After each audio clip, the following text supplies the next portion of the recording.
Wolf River is one of the last pristine waters in the Midwest. The state of Wisconsin has declared it an outstanding resource water, and its lower half is protected as a national wild and scenic river. It is Wisconsin's largest whitewater trout stream. Sportsmen praise the river for its quality fly fishing, while rafters, kayakers, and canoeists enjoy its whitewater rapids and waterfalls. The headwaters of the Wolf River lie in the springs, marshes, and wetlands in Forest County, Wisconsin, the homeland of the Secaucus Chippewa tribe. It is here, near the city of Crandon, that Exxon and its Canadian partner, Rio Algom, want to construct a large underground metallic sulfide mine. The proposed mine is just a mile upstream from the tribe's Wild Rice Lake. Swamp Creek flows directly from the mine site into Rice Lake.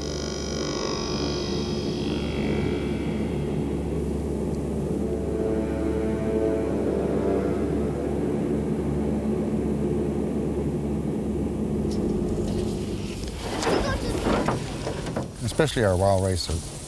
This is great food for our people. It's fed human beings since we got on the earth, and he put it in the water for us.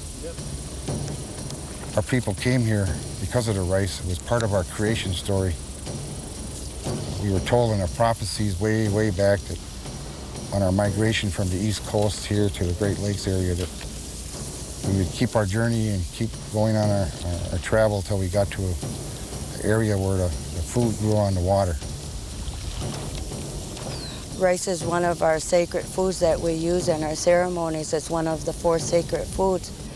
And the chief of our tribe, Gedicks, fought back in 1806 over these rice beds.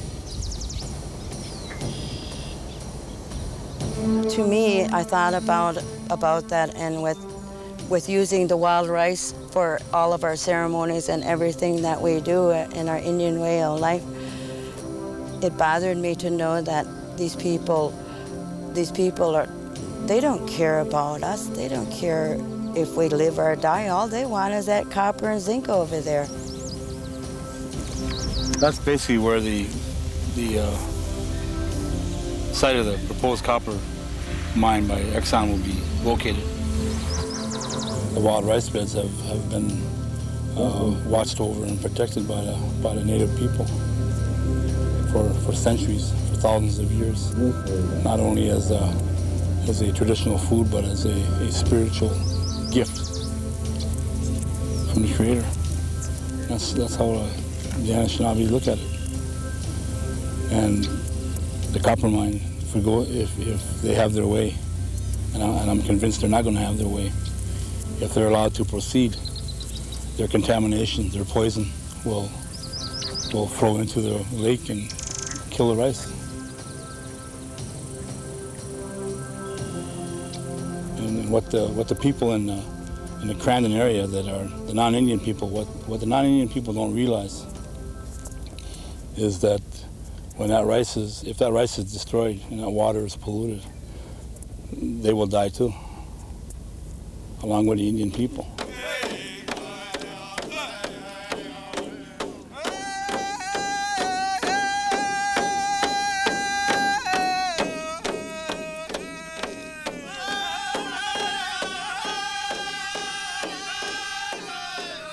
The water of northern Wisconsin is liquid gold, and that liquid gold, the liquid gold of the water of northern Wisconsin is much more valuable than any copper, gold, or zinc that some foreign company wants to dig out and haul away.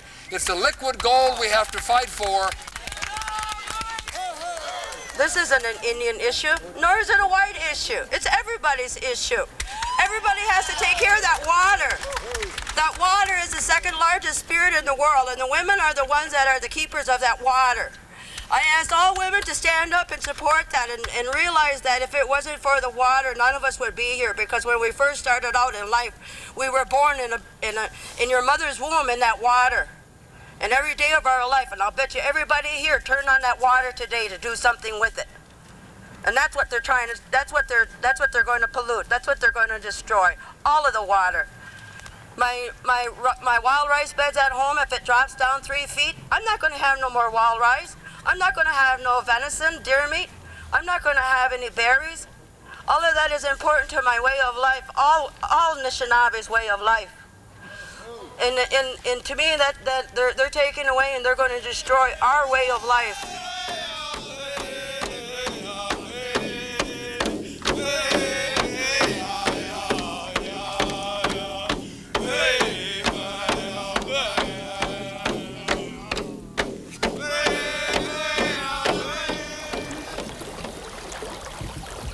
Those who have taken on the responsibility for preserving the clean waters of Wisconsin can be found in both Native American and non-Native communities. Herb Bittner owns the Wild Wolf Inn and runs a popular raft rental operation. I've lived on the river all my life. In fact, I live in the house I was born in.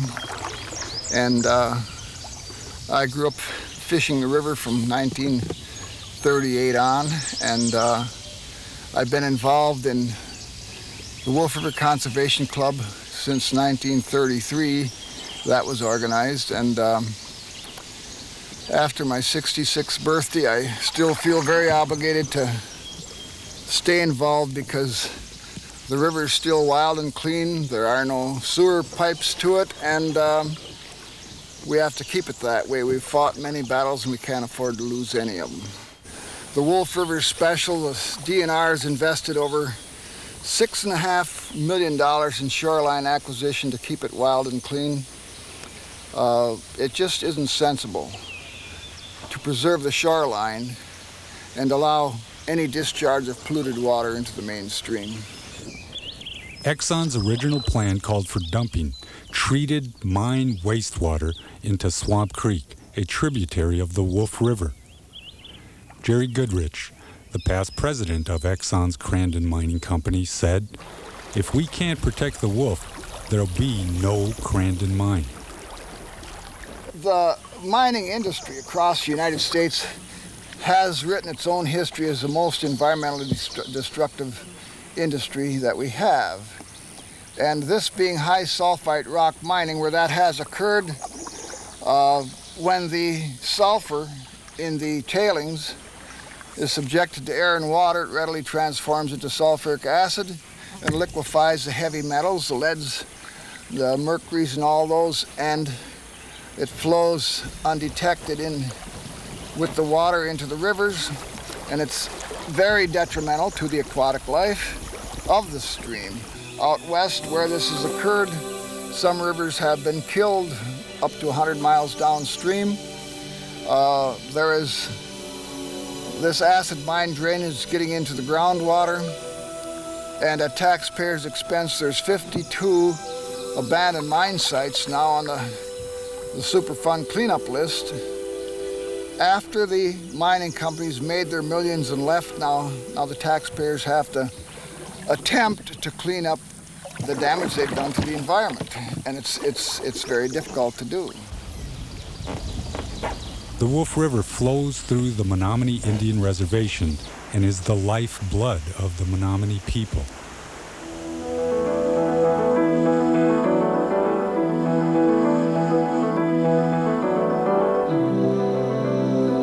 They have taken care of the waters and the land that surrounds them for thousands of years.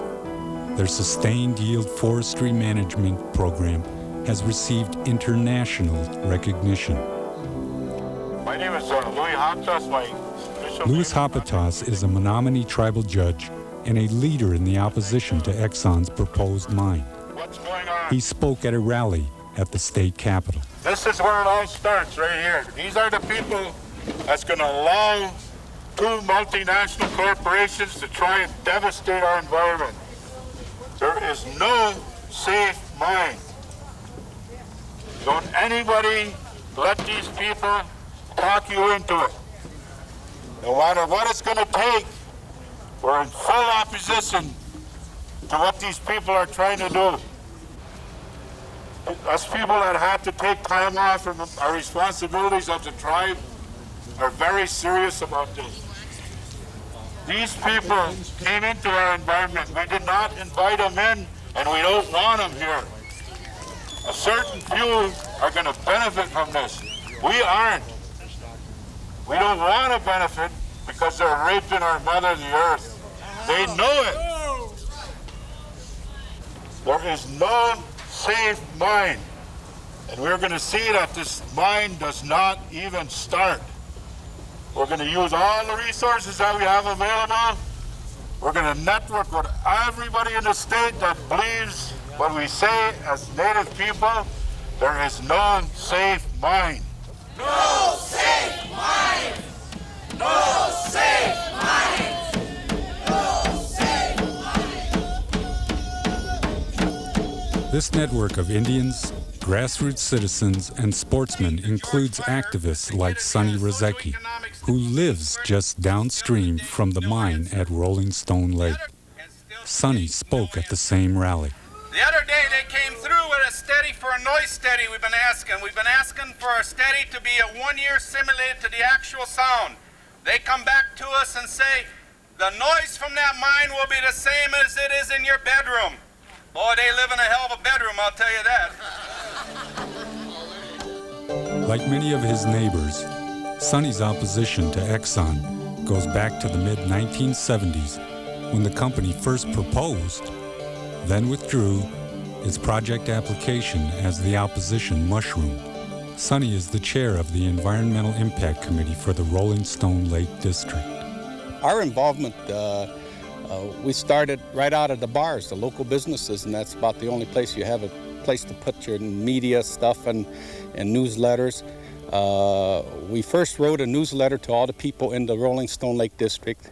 Then we got involved with the town of Ainsworth, and that tied in the entire town, so it gave us a mailing address of almost 1,000 people.